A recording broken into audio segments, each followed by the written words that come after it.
जय श्री राम। एक बहुत सुंदर प्रश्न किसी का आया कि गुरुजी, जैसे आपने कहा कि अथर्वशीष का पाठ कीजिए, आपने कहा कि श्री सूक्त का पाठ कीजिए, आपने कहा कि कनकधारा स्तोत्र का पाठ कीजिए, आपने कहा कि रुद्राष्टक का पाठ कीजिए। तो गुरुजी हमें तो ये आते नहीं हैं, और हमें यह आते नहीं हैं तो आपने बताया था कि आप या हमने ही ऐसा किया कि हमने उसको यूट्यूब पे लगा दिया, और यूट्यूब पे लगाने के बाद में प्रतिदिन हम उसका श्रवण करते हैं और श्रवण करते हैं, और श्रवण करते करते जो प्रतिदिन श्रवण कर रहे हैं तो वो जो शब्द हैं वो हमारे हृदय में गुंजायमान होने लगे। तो किसी ने हमको गुरुजी ऐसा कहा कि नहीं, ऐसा नहीं होना चाहिए, यह निषेध है। तो क्या इसका हमें प्रतिफल मिलेगा या नहीं मिलेगा? यह प्रश्न किसी ने हमसे आज पूछा।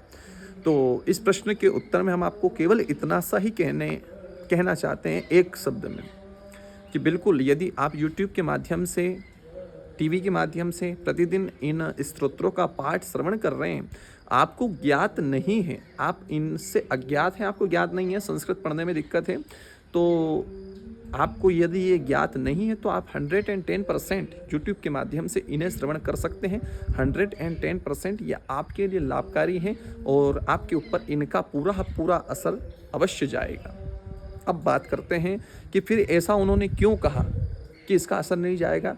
तो ऐसा उन्होंने इसलिए कहा होगा कि आपने नियमित रूप से उसको प्रतिदिन, जैसे एक उसका क्या होता है, रटन में लाने के लिए, है कि नहीं, एक बोलने की जो है शैली में उसको लाने के लिए आप थोड़े दिन उसको श्रवण कीजिए, और थोड़े दिन श्रवण करने के बाद में पूर्ण श्रद्धा के साथ एक पुस्तिका लाइए, और पुस्तिका के ला करके उसको पढ़ने का भी प्रयत्न कीजिए।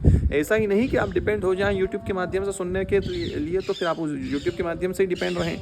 डिपेंडेबल नहीं होना है, डिपेंडेबल अपने को पुस्तिका के ऊपर ही होना है। तो आपको क्या है कि बस थोड़े से उसके रिवीजन के लिए या उसको रटन में लाने के लिए, केवल उसको सरल करने के लिए, केवल आपको उसको YouTube के माध्यम से सुनना है। उसके बाद में पुनः आपको पुस्तिका लेकर के आना है, और पुस्तिका का यथावत जैसे पाठ किया जाता है उसी प्रकार से उसका पाठ करना है, अगर पॉसिबल हो तो। फिर भी हम ये शब्द जरूर कहेंगे कि अगर पॉसिबल हो तो।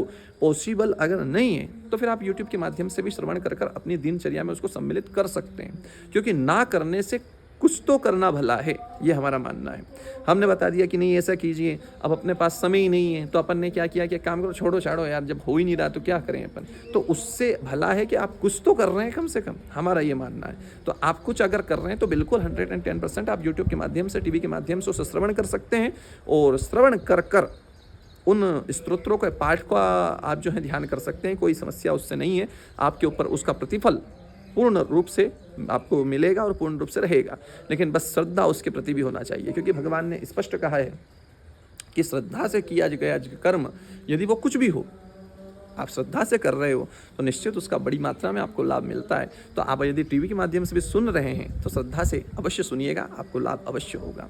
तो आशा है कि आपको आपके प्रश्न का उत्तर मिला होगा। तो इसी प्रकार के नए रोचक तथ्यों को जानने के लिए आज ही हमारे चैनल को सब्सक्राइब करना ना भूलें, और अपने इष्ट मित्र बंधु बांधवों को शेयर करना ना भूलें, और बने रहिए हमारे साथ, देखते रहिए ज्ञानोदय ज्योतिष चैनल, और मिलते हैं नेक्स्ट वीडियो में। जय श्री राम।